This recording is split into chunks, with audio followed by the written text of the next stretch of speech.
Nandito po tayo ngayon. Yan po. Mount Isarog, Campsite 4. Ayan po. Tingnan nyo po maigi. Magna-night trek po kami. Medyo delikado po ito. Yan po. Tingnan nyo po ang lalakaran namin. Kasama ko po ang superhero ng grupo.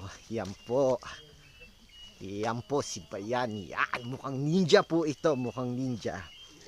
Man of Steel po kasama namin. Dahan-dahan lang po. Dahan-dahan lang po. Dahan-dahan.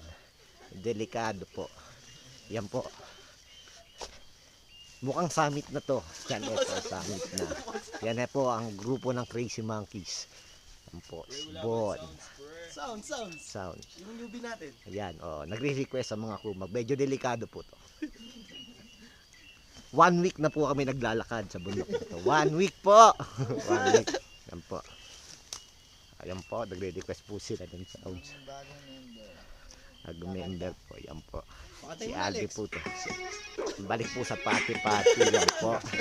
Yan po. Yan po. Tingnan po natin si Lilibet at ayan. Magagaling po yung mountaineer.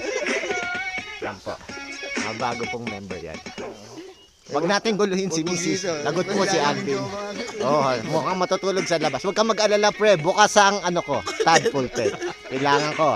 Nangkapiling ngayong gabi. Ang amin pong Man of Steel. Ay, kitaan po kami ngayon. Yan po. Dati po yung straight boys. Yan. Yan. Ngayon ko lang po narinig na dapat tahimik sa mundo. Igalang po natin. Yan po yung grupo. Bukas po sana ganun pa rin po kalaki ang itlog.